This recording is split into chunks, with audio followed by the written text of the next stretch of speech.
प्रथमतः आपण जॉग्राफीचे क्वेश्चन्स जे 10 क्वेश्चन्स येणार आहेत आपल्या कंबाईन प्रिलिम्सला ते पाहूयात.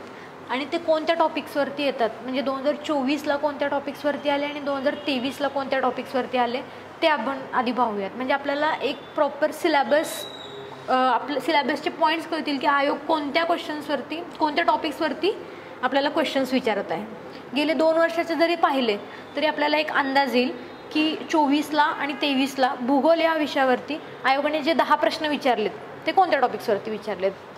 तर पहिल्यांदा जर 2024चं रिसेंटचे जर क्वेश्चन पेपर पाहिला आपण, तर पहिला तर भारताचा प्राकृतिक भूगोलावरती पण एखादा क्वेश्चन येतो. जर का तो नदी प्रणालीवरती असेल एखादा, तर असा एखादा क्वेश्चन येऊ शकतो. तर भारताचा भूगोलमध्ये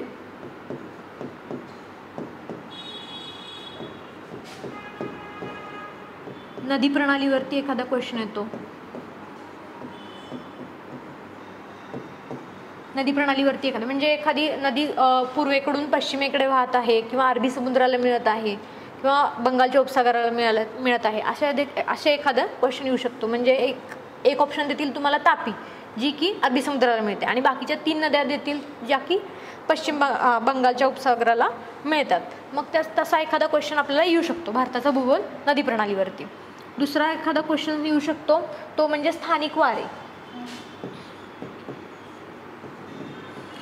आपण जर का PYQ मध्ये बघितलं तर मध्ये एकदा लू वाऱ्यावरती क्वेश्चन आलेला होता, स्थानिक वारे.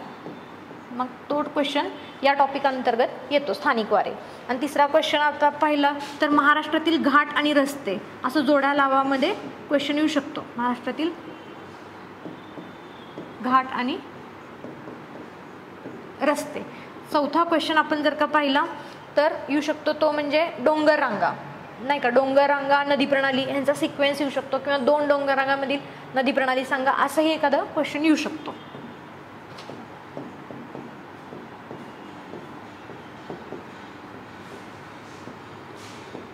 पाचवा क्वेश्चन येऊ शकतो तो म्हणजे पर्जन्य, की आपल्याला असं विचारू शकतात की महाराष्ट्रामध्ये समजा पश्चिमी नैऋत्य वाऱ्यांपासून किती टक्के पाऊस पडतो, किती टक्के मान्सून आपल्याला मिळतो, असा एखादा क्वेश्चन येऊ शकतो. त्यामुळे पर्जन्य या टॉपिकवरती एखादा क्वेश्चन येतो. मग हे 5 टॉपिक झाले. आता पुढचे 5 टॉपिक आपण बघूयात.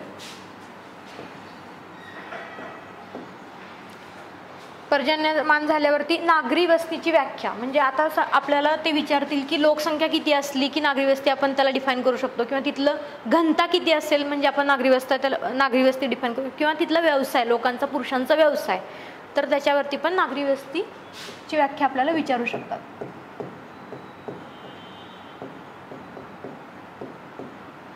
किंवा वस्त्यांचे प्रकार पण आता हा मानवी भूगोल या टॉपिक अंतर्गत येतो. त्यानंतर प्रशासकीय विभाग, म्हणजे महाराष्ट्र स्थापन होताना किती प्रशासकीय विभाग होते आणि त्यानंतर किती ॲड झाले, असा एखादा क्वेश्चन आपल्याला येऊ शकतो.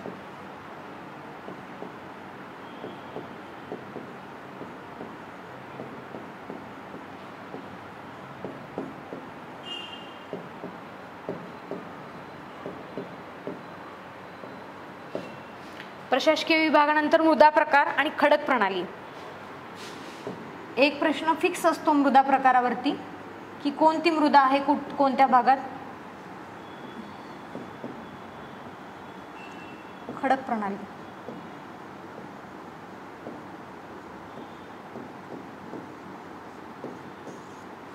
बेसॉल्ट खडकाने तयार झालेला आपल्याला माहित आहे. हा तर क्वेश्चन कायमच येतो आपल्याला, महाराष्ट्राचे पठार कोणत्या खडकाने प्रामुख्याने बनलेला आहे असं. आणि त्यानंतर येतं एक महाराष्ट्रातील नदीखोरे.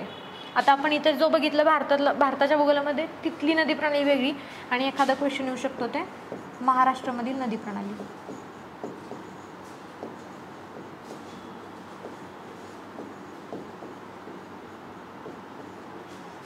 हे झाले 2024चे क्वेश्चन. तुम्ही नोट डाऊन करून घेऊ शकता किंवा स्क्रीनशॉट वगैरे मारून घेऊ शकता, तुम्ही फोटो वगैरे काढून घेऊ शकता. त्याचप्रकारे आपण 2023चे पण ह्याच्यानंतर बघूयात.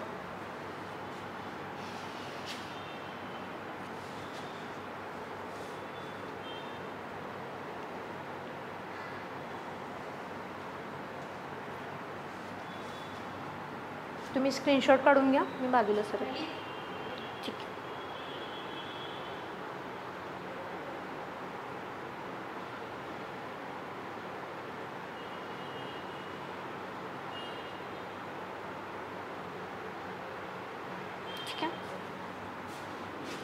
आता आपण 2023ला कोणते आले बघूया, म्हणजे आपल्याला समजेल की आयोग कोणत्या घटकावरती प्रामुख्याने क्वेश्चन विचारत आहे. आपले PYQ हाच आपला सिलेबस असतो. आयोग आपल्याला PYQच्या माध्यमातूनच बोलत असतो, परंतु तसा महाराष्ट्राचा भूगोल पाहिला किंवा भारताचा भूगोल पाहिला आणि त्याच्या अंतर्गत आपल्याला टॉपिक अभ्यासायचे म्हटले तर मार्केटमध्ये भरपूर सोर्स आहेत आणि ते प्रत्येक घ्यायचे म्हणले आणि त्याचे फॅक्ट्स पाठ करायचे म्हटले तर आपल्याला तेवढं कंप्लीट करणं हे खूप जिकरीचं जाईल. त्याऐवजी PYQ बेसिसवरती आपण जर का अभ्यास केला तर आपल्याला पुढे काय आयोग विचारणार आहे याचाही एक अंदाज येतो. तर आपण आता 2023चे बघूया.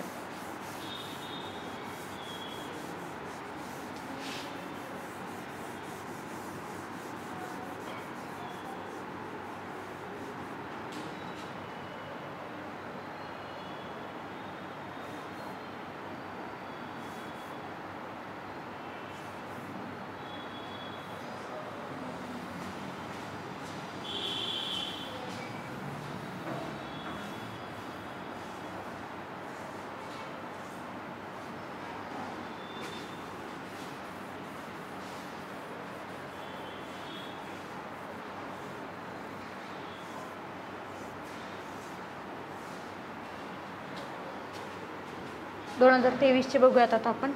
वने आणि त्याचे प्रकार. ते कोणते तरी एखादा शास्त्रज्ञ देतात किंवा महाराष्ट्रामध्ये वनांचे प्रकार किती आहेत असं विचारतात. त्यांच्या दृष्टिकोनातून प्रकार किती आहेत हे पण देखील विचारू शकतात. वने व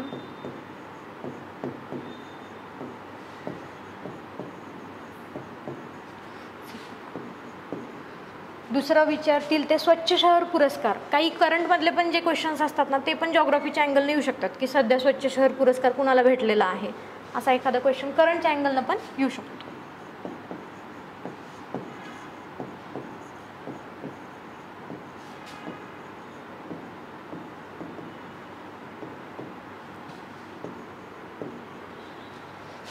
धवल क्रांतीची सुरुवात कोणी केली. आता आपल्याला हरित क्रांतीची हा क्वेश्चन खूप वेळा विचारून झाला आहे. मग धवल क्रांतीची विचारतील किंवा ते गोल क्रांतीची विचारतील, काही नील क्रांतीची विचारतील. नील क्रांतीचं धोरण देखील महाराष्ट्रानं कधी अवलंबलं होतं हा क्वेश्चन देखील येऊन गेलेला आहे फॅक्ट्समध्ये.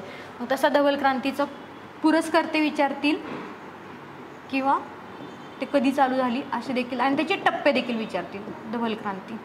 मग त्यामध्ये सगळेच क्रांती आपण करून ठेवायचे. त्यानंतर खडक प्रणाली. पुन्हा एकदा खडक प्रणाली रिपीट क्वेश्चन होतो आहे.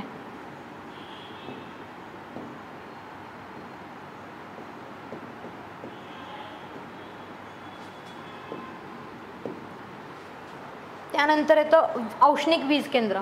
औष्णिक वीज केंद्र विचारत असतील तर ते पवन ऊर्जा केंद्र पण विचारतील, दगडी कोळसाचे खाणे पण विचारतील. त्यामुळे जोडालावामध्ये अशा क्वेश्चन येऊ शकतात.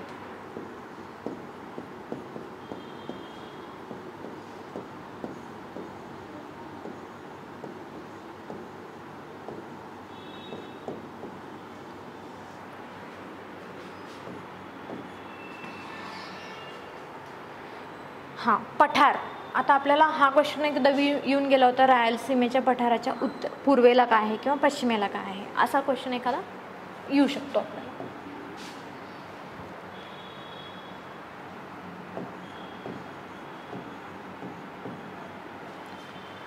पठार. त्यानंतर ना आपल्याला कोकण रेल्वे किंवा रोरो वाहतूक रेल्वे हे कधी चालू झाली हे पण आपल्याला एखादा क्वेश्चन येऊ शकतो. म्हणजे वाहतुकाच्या संदर्भात एखादा क्वेश्चन येऊ शकतो आपल्याला.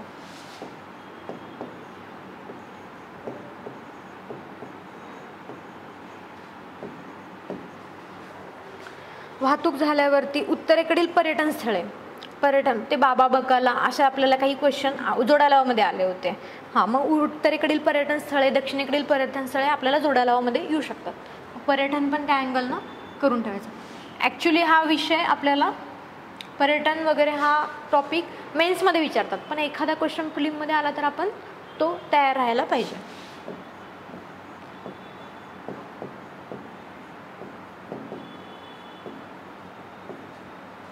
पर्यटन स्थळ. त्यानंतर ना लोकसंख्या चौरस किलोमीटरमध्ये विचारतील, उतरता क्रम विचारतील, चढता क्रम विचारतील किंवा डायरेक्ट फॅक्ट्स विचारतील किंवा महाराष्ट्राच्या घनतेसोबत असं कोणत्या जिल्ह्याची घनता मॅच करते असंही विचारतील. त्यामुळे तेही करून ठेवलेलं पहिले 5 आणि शेवटचे 5 किमान इतकं तरी करायला पाहिजे.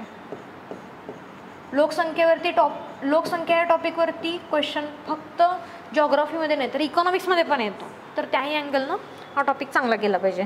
त्यानंतर शिखर आणि त्यांची उंची, त्याच्यात उतरता क्रम किंवा चढता क्रम.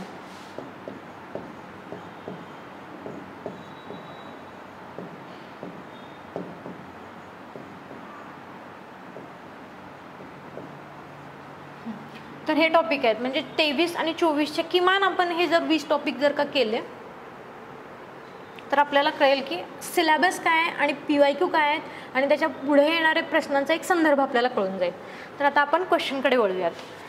क्वेश्चनमध्ये तुम्हाला क्वेश्चन्स कसे वाटले जॉग्राफीचे? म्हणजे सोपे वाटले की एकदम अवघड वाटले?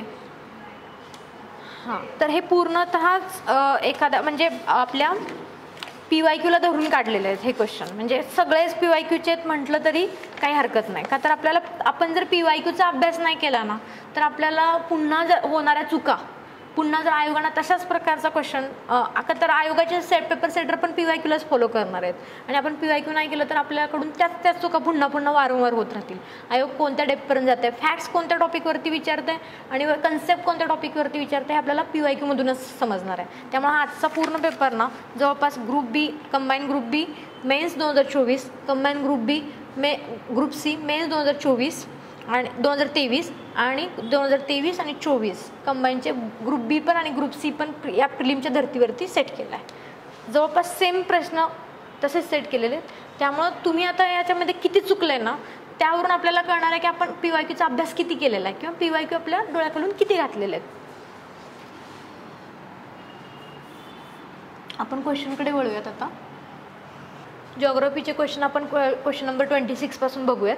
तर महाराष्ट्राच्या उत्तर सीमेलगत खालीलपैकी कोणती पर्वतरांग आहे? हे क्वेश्चन आज हा जर विचारला आहे तर हा सरळ फॅक्च्युअल बेसिस आहे. आपल्याला माहिती पाहिजे महाराष्ट्राचं जिओग्राफी. तर त्यामध्ये आपल्याला जर का ऑप्शन निगेशन न गेले तर विंध्य पर्वतरांग हे भारताच्या उत्तर आणि दक्षिणेला सेपरेट करतो. शंभू महादेव पर्वतरांग हा तर दक्षिणे साईडला आहे महाराष्ट्राच्या आणि बालाघाट पर्वतरांग ही मराठवाड्यातून जाते. बरोबर आहे. तर मग उत्तर काय असेल बरं? सातपुडा पर्वतरांग. बरोबर आहे. पण आपल्याला सातपुडा पर्वतरांग जर का अजून डिटेलमध्ये काही विचारलं तर त्याच्याबद्दल काय सांगता येईल? सातपुडा पर्वतरांग कोणत्या 2 नद्यांना सेपरेट करते हे माहिती असायला पाहिजे आणि ती उत्तरेला नर्मदा आणि दक्षिणेला तापी. हां, तापी ह्या नदीचे खोरे ती सेपरेट करते. त्याचप्रमाणे त्याच्या खाली आपण जर का आलं, सातपुड्याच्या खाली आलं तर कोणते असते बरं? सातपुडा. त्याच्या खाली जर आलं तर सातमाळा. आपल्याला क्वेश्चन हा विचारला होता की महाराष्ट्राच्या उत्तर सीमेलगत कोणती पर्वतरांग आहे हा क्वेश्चन विचारला होता. सातपुडा. त्याच्या खाली सातमाळा पर्वतरांग. ती कोणाला सेपरेट करते बरं? तापीला, उत्तरेला तापी आणि दक्षिणेला गोदावरी. ठीक आहे. त्याच्यानंतर ना खाली येते शंभू महादेव. शंभू महादेवमध्ये उत्तरेला भीमा आणि दक्षिणेला कृष्णा. तर बालाघाट, जर का बालाघाटचा जर विचार केला पर्वतरांगेचा तर उत्तरेला गोदावरी आणि दक्षिणेला भीमा. आणि त्यानंतर ना विंध्य पर्वतरांगाचा विचार केला तर आपण सांगितलं की भारताच्या उत्तर आणि दक्षिण सीमेला ती वेगळे करते, सेपरेट करते. तर असं पूर्ण 4 ऑप्शनचं जर आपण इलॅबरेट केलं तर आपल्या तिथेच डोंगररांगा हा टॉपिकच कव्हर होतो त्या ठिकाणी. तर मग हा क्वेश्चन एकदम सोपा कॅटेगरीमधला आहे आणि तो लगेच सुटायला पाहिजे. म्हणजे एक क्विक सेकंड, आपल्याला माहिती आहे 30 सेकंड आपल्याला भेटतात एका प्रश्नाला. तर अशा ठिकाणी आपण अशा क्वेश्चनच्या ठिकाणी आपण टाईम वाचू शकतो आणि तो गणितामधल्या एखाद्या क्वेश्चनला किंवा सायन्समधल्या एखाद्या क्वेश्चनला आपण तिथं युटिलाइज करू शकतो. तर आता आपण खालचा क्वेश्चन बघूया. कोकण किनारा हा खालीलपैकी कोणत्या प्रकारामध्ये मोडतो असं विचारलेलं आहे. तर याचा आन्सर काय आहे आपण पहिल्यांदा सांगूया. रिया प्रकारचा आहे. हा पण PYQ बेसिसवरचा क्वेश्चन आहे. आता रिया प्रकारचा, फिजॉर्ड प्रकारचा आणि डॅल्मेशियन प्रकारचा याचा देखील आपण अभ्यास करायला पाहिजे ना. रिया प्रकारचा म्हणजे काय माहिती आहे का? की नदीपात्र जलमग्न असणं आणि असमान असणं आणि आत गेलेलं असणं. म्हणजे फिजॉर्ड प्रकारचा हा जो आहे ना हा खास करून आपल्याला जिथं हिमनद्या असतात ना त्या ठिकाणी बघायला मिळतं. हिमनद्यांच्या बाबतीत कसं असतं बरं? यू प्रकारच्या दऱ्या असतात. ते यू प्रकारच्या दऱ्या सर्व एकत्र येतात आणि असा किनारा तयार होतो आणि ह्याचा हा आतला भाग आणि हा मुखाचा भाग, आणि हा खोल असतो, तिथं होतं फिजॉइड प्रकारचे किनारे तयार होतात. त्यानंतर ना डाल्मेशियन प्रकारचा किनारा, हा कसा किनारा असतो, तर हा किनारा असा सरळ असतील तर ह्याला असं समांतर पर्वतरांगा असतात, त्याला म्हणायचं डाल्मेशियनच्या किनारा. तर आपला कोकणचा किनारा त्यांनी कसा विचारलाय, तर या प्रकार, तर तो असमान आहे, काही ठिकाणी आत आलेला आहे, काही ठिकाणी पर्वतरांगा आत गेलेले आहेत, काही ठिकाणी समुद्र आत गेलेला आहे, त्यामुळं तो या प्रकारचा आहे. तर हा पण क्वेश्चन एक सोपा कॅटेगरीतलाच म्हणता येईल, परंतु बाकीच्या पण ऑप्शनचं अभ्यास करणं आपल्याला इथं गरजेचं आहे. नेक्स्ट टाइम आपल्याला हा प्रकारचं कुठल्या ह्याच्यामध्ये भूरूपांमध्ये आढळतो असं विचारतील, मग नदी किंवा हिमनदी, समुद्र असं विचारलं तर ते आपण फिजॉइड प्रकारचा आन्सर देऊ शकतो. त्यानंतर आपण खाली जाऊया. क्वेश्चन नंबर 28 पाहूयात. हा, पुढील पर्वत शिखरांचा उंचीनुसार उतरता क्रम लावा. आता ही पर्वत शिखरे आपल्या कुठली आहेत बरं, महाराष्ट्रातली आहेत का, नाही, भारतातली आहेत. तर त्यावेळेस ना आपल्याला किमान पहिली एक 7 ते 8 पर्वत शिखरे क्रमाने माहिती पाहिजेत. तर मग आता आधी आपण याचा आन्सर बघूयात काय येईल क्वेश्चन 28चा. तर ACBD असा आन्सर येईल, म्हणजे ऑप्शन नंबर 3.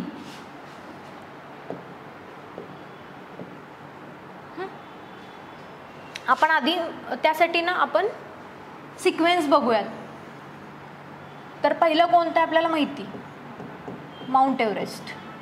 त्यानंतर ना दोन नंबरचं कोणतं आहे, कांचनजुंगा.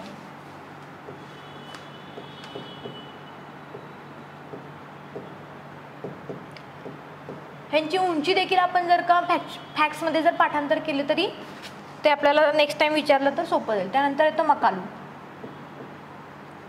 त्यानंतर येतो धौलगिरी,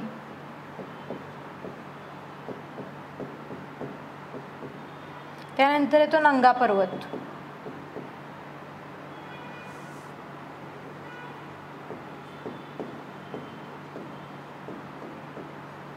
त्यानंतर येतं अन्नपूर्णा आणि त्यानंतर येते नंदादेवी.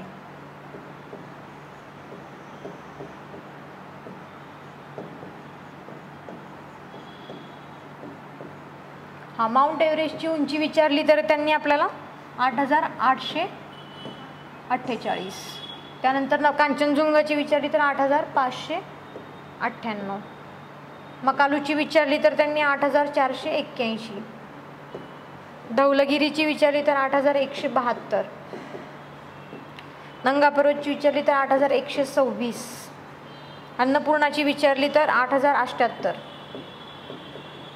आणि नंदादेवीची विचारली तर त्यांनी 7,817. ओके. आता ह्याच्या पुढे त्यांनी काय विचारतील माहित आहे का, की यापैकी कोणती शिखरे भारतामध्ये येतात आणि कोणती शिखरे नेपाळमध्ये येतात, हे पण आपल्याला बघायला पाहिजे. ठीक आहे.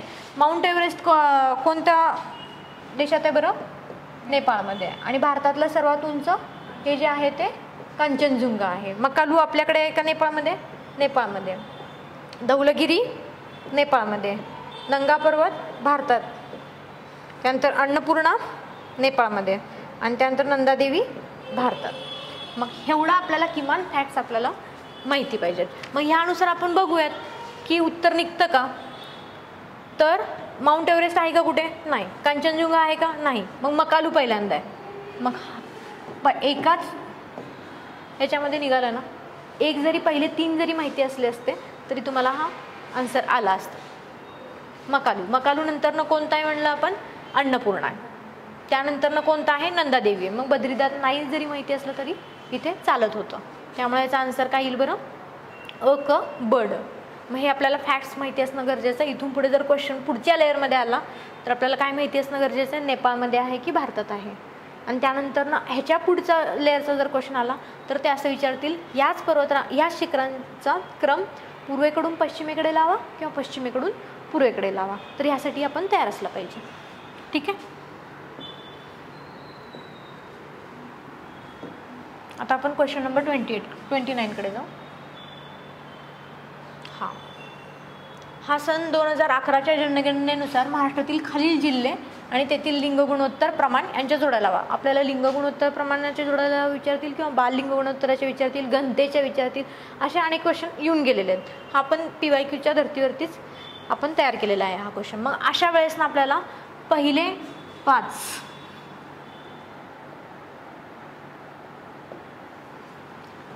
5 आणि शेवटचे 5 आपल्याला जिल्हे माहिती असायला पाहिजे. रत्नागिरी, सिंधुदुर्ग,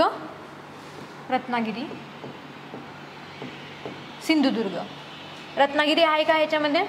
आहे. आपल्याला पहिलाच असलेला माहिती आहे गोंदिया, सातारा आणि भंडारा. गोंदिया, सातारा,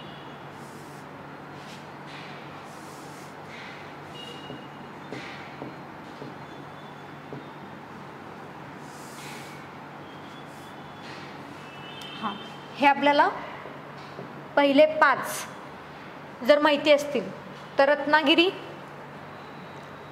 पहिली जोडी लागते. त्यानंतर न गोंदिया सगळ्यात जास्त आहे, मग दुसरी जोडी लागणार. त्याचप्रमाणे आता आपण शेवटचे 5 बघूयात. तर ते कोणते असणार आहेत? मुंबई शहर, मुंबई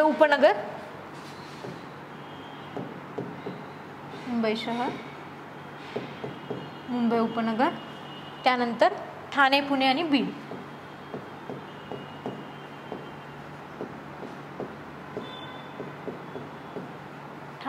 बीड.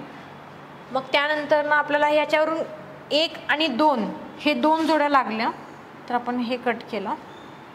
ठीक आहे. हां, त्यानंतर ना पुण्याचं लिंग गुणोत्तर आपल्याला किमान माहिती असायला पाहिजे होतं. ते किती आहे? 915 किंवा 910 याच्या आसपास आहे. समजा 915 किंवा 910. काही पुस्तकांमध्ये हे दिलेलं आहे, काही पुस्तकांमध्ये असं दिलेलं आहे. तर समजा 915 ही जर जोडी लागली तर नागपूरची 951. म्हणजे पहिले 5 आणि शेवटचे 5 आपल्याला जर माहिती असतील तर 3 फॅक्ट्स माहितीनुसार आपल्याला नागपूरची जोडी डायरेक्ट लागू शकते. आणि मग ह्याचा आन्सर काय येईल? 29चा 2 नंबर 1 2 4 3 असा आन्सर येईल. मग त्यावेळेस आपल्याला रत्नागिरी, सिंधुदुर्ग 1122 1037.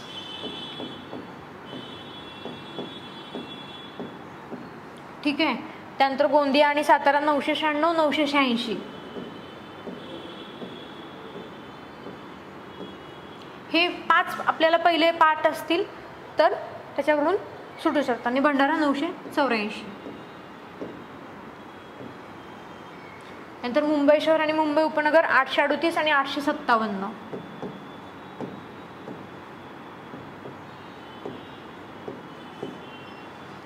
त्यानंतर ना ठाणे 880 आणि खाली 917 किंवा 912. पुण्याचं तर आपल्याला माहिती आहे 917, काही पुस्तकात 912 असं दिलेलं आहे. ठीक आहे. तर हे पहिले 5 आणि शेवटचे 5 यानुसार आपल्याला ही जोडी लागून जातं. ठीक आहे. आता आपण पुढच्या प्रश्नाकडे वळूया.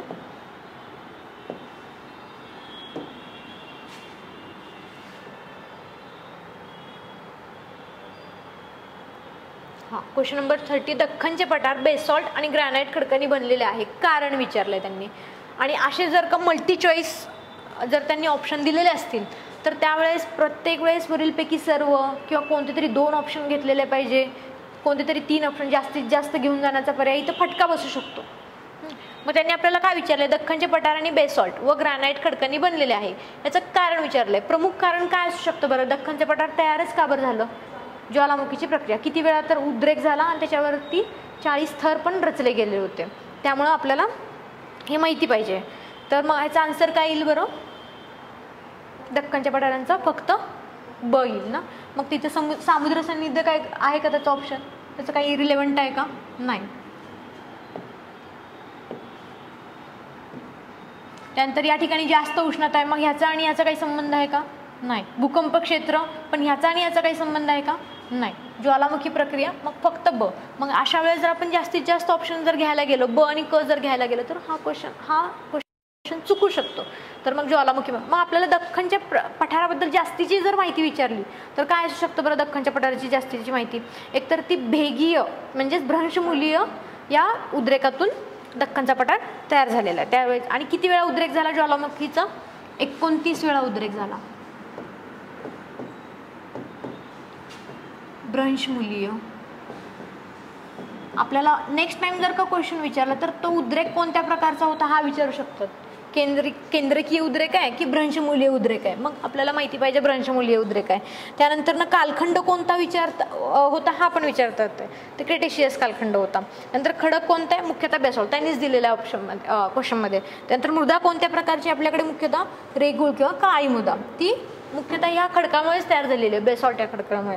आणि त्यानंतर याची लांबी आणि रुंदी पण विचारतील ते. कशाची, महाराष्ट्र पठाराची, नॉट होल महाराष्ट्र. फक्त पठाराची विचारली तर सह्याद्रीचा हा भाग गाळावा लागेल, हे मात्र लक्षात घ्यावं लागेल आपल्याला. ओके, ठीक आहे. तर पुढे जाऊयात आपण.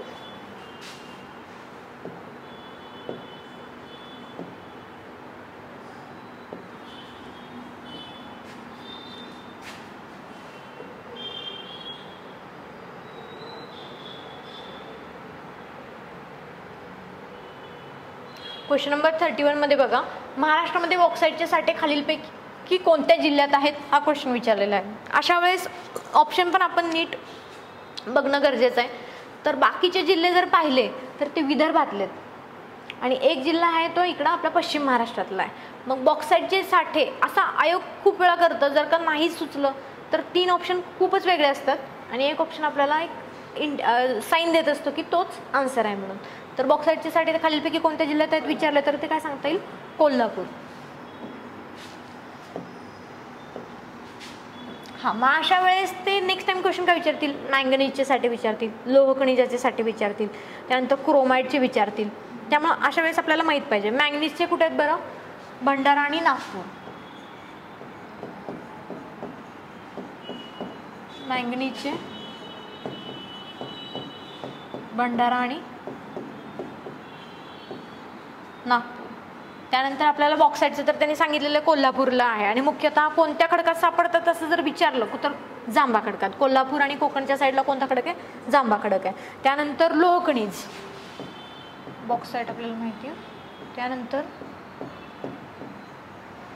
लोह खनिज हे पण कुठं सापडतं बरं, विदर्भाकडच्या जिल्ह्यांमध्ये सापडतं, गोंदिया, चंद्रपूर आणि गडचिरोली.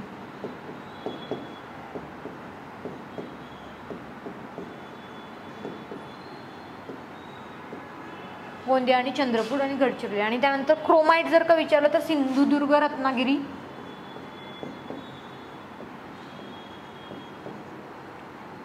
डोलोमाइट आहे,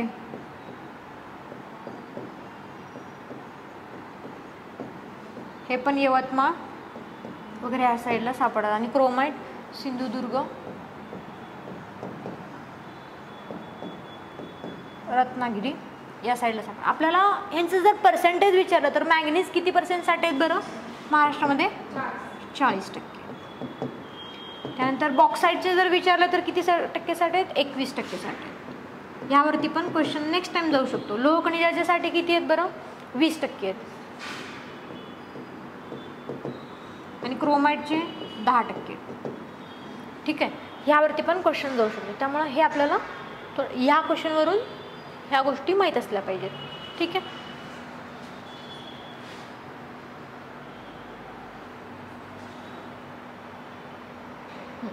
त्यानंतर महाराष्ट्र राज्य कृषी बाजार मंडळाची स्थापना डॅश डॅश मध्ये झाली असून त्याचे मुख्यालय डॅश डॅश येथे आहे. मग आता आपण ऑप्शन पण कसं सेट केलं बघा, मुंबई मुंबई, पुणे पुणे. मग ह्याचा आन्सर पहिल्यांदा सांगते मी. 1984 पुणे येथे महाराष्ट्र राज्य कृषी बाजार मंडळाची स्थापना झाली होती आणि त्याचं मुख्यालय मात्र पुणे. आपल्याला आपण घेऊन जातो की मुंबई येथे मुख्यालय असेल महाराष्ट्राची राजधानी म्हणून. पण अशा क्वेश्चनच्या बाबतीमध्ये आपल्याला काही संस्था जॉग्राफीशी रिलेटेड असलेल्या किंवा कृषीशी रिलेटेड असलेल्या आणि त्यांची स्थापना वर्ष हे माहीत असणं खूप गरजेचं आहे. हे खास करून राज्यसेवा मेन्सला अशा प्रकारचे क्वेश्चन असतात. पण अलीकडे कंबाईन प्रिलिमला किंवा कंबाईन मेन्सला पण अशा प्रकारचे क्वेश्चन्स येत आहेत. मग आता आपल्याला ह्याला काय म्हणायचं शॉर्टकटमध्ये, महाराष्ट्र राज्य कृषी बाजार मंडळ म्हणजे मोसम असं म्हणतो ना, MSAMB, Maharashtra state agriculture market board.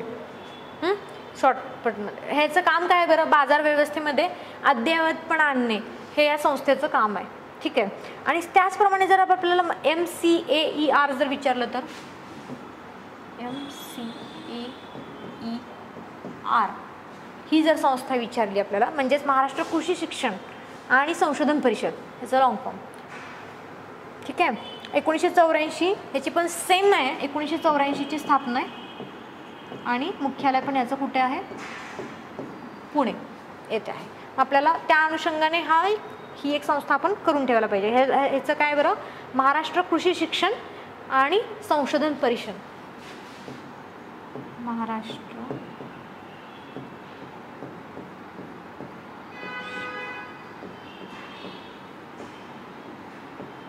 Maharashtra council of agriculture education and research, Maharashtra कृषी शिक्षण आणि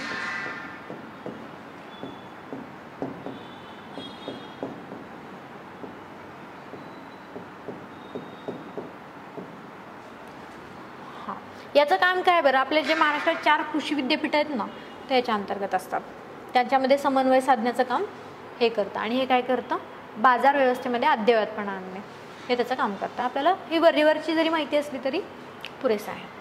तर अशा प्रकारे काही जे जॉग्रफीशी रिलेटेड संस्था असतील तर त्यांचे इसवी सन वर्ष, स्थापनेचं वर्ष आणि मुख्यालय हे आपल्याला काही बाबतीत माहिती असलं पाहिजे.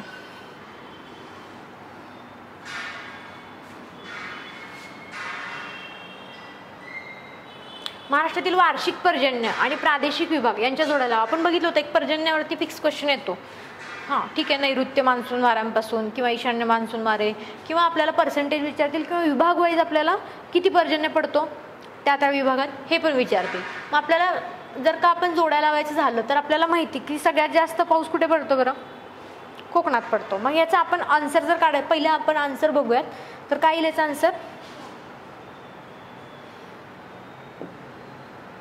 4-3. याचा आन्सर नाही आहे का, 4-3, 2-1. कोकणामध्ये किती पडतो बरं, सगळ्यात जर जास्त लावायचं झालं तर 287. त्यामुळं हा चौथा ऑप्शन. ठीक आहे. त्यानंतर ना सगळ्यात जास्त कुठं पडतो बरं पाऊस, ब मध्ये जर का पाहिलं तर 92. त्यानंतर मराठवाड्यामध्ये किती पडतं, नाही, सगळ्यात कमी पडतं मराठवाड्यामध्ये, आणि विदर्भामध्ये 100. त्यामुळे इथे बहुतेक ऑप्शनमध्ये काहीतरी गफलत झाली ना. हां, मग ऑप्शन काय पाहिजे याचा आन्सर, 4-3, 2, 1-2 पाहिजे ना.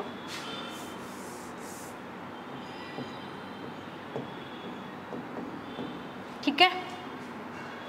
सगळ्यात कमी कुठं पडतो, मराठवाड्यामध्ये पडतो, म्हणून तर आपण म्हणतो ना दुष्काळी भाग आहे तो. तर असाही लॉजिक लावून आपण सोडवू शकलो असतो. मग हा क्वेश्चन काय करायचा, कॅन्सल करायचा की मार्क द्यायचे.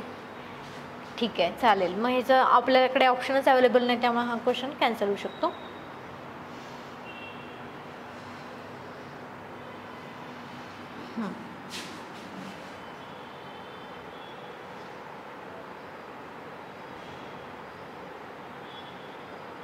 हां, महाराष्ट्रातील सेंद्रिय शेतीचे धोरण केव्हा जाहीर झाले, आपल्याला असा क्वेश्चन विचारलेला आहे. तर महाराष्ट्रातील सेंद्रिय शेतीचे धोरण कधी जाहीर झालं आहे बरं, याचं आधी आपण आन्सर बघूया. 2013 जाहीर झालं आहे. आपल्याला आधी अशा प्रकारचे क्वेश्चन मेन्सला पण यायचे, पण आता प्रिलिमला पण येऊ शकतं. काय तर त्यांनी मध्ये एकदा विचारलं नील क्रांती धोरण, त्या बेसिसवरती हा क्वेश्चन फॉर्म केला की सेंद्रिय शेतीचे धोरण कधी जाहीर झालेलं आहे. मग सेंद्रिय शेतीचे धोरण महाराष्ट्राचे विचारलं तर जानेवारी 2013 जाहीर झालेलं आहे. ठीक आहे, एकदम डिटेल. आता ते पुढच्या वेळेस काय देतील, जानेवारी 2013, फेब्रुवारी 2013 असं जरी विचारलं तरी आपल्याला माहिती हवं. त्यानंतर केंद्र सरकारचे सेंद्रिय शेतीचे धोरण जर विचारलं तर ते आहे 2005, म्हणजे आधी केंद्र सरकारचं आहे आणि त्यानंतर महाराष्ट्र सरकारचं आहे. त्यानंतर सेंद्रिय शेती उत्पादनात महाराष्ट्राचे जे स्थान विचारलं त्यांनी, सेंद्रिय शेती धोरणचं महाराष्ट्राचं स्थान विचारलं तर ते किती नंबरवरती आहे, 2nd नंबरवरती. आणि 1st नंबरवरती कोण आहे, नाही, मध्य प्रदेश. हां, मध्य प्रदेश सेंद्रिय शेतीच्या धोरणाच्या बाबतीत किंवा उत्पादनाच्या बाबतीत पहिला कोण आहे तर मध्य प्रदेश आहे. भारतातील सेंद्रिय शेती करणारे पहिले राज्य जर विचारलं त्यांनी असं विचारून झालं आधी, तर कोणतं येतं, राईट, सिक्कीम. आणि त्यांचं ते धोरण कधीच आहे माहिती, जाहीर कधी केलं होतं त्यांनी, 2016 जाहीर केलं होतं.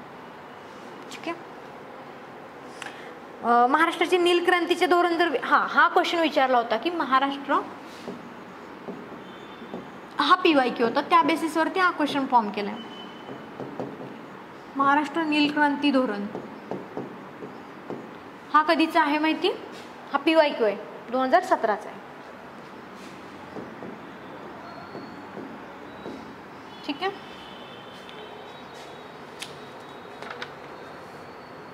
त्यानंतर ना आता क्वेश्चन येतो, हा क्वेश्चन झाला की आपल्याला माहिती एक घाट आणि रस्ते किंवा नॅशनल हायवे आणि घाट असं काहीतरी किंवा जिल्ह्यांचे जोडायला असा एखादा क्वेश्चन येऊ शकतो. तर त्या बेसिसवरती आता केला महाराष्ट्रातील थळघाट म्हणजेच कचरा घाट हा खालीलपैकी कोणत्या प्रमुख मार्गावरती आहे. तर याचा आपल्याला आन्सर माहिती काय आहे, पहिला आपण बघू मुंबई आणि नाशिक मुंबई. ठीक आहे. हां, मग त्यानंतर आपल्याला हे पण माहिती पाहिजे की नाशिक आणि पुणेमध्ये कोणतं घाट आहे बरं. नाही, चंदनपुरी घाट आहे. बाकीच्या ऑप्शनचं पण आपण त्या त्या ठिकाणी असं लिहून ठेवलं ना आपल्याला रिव्हिजन करायला सोपं जातं.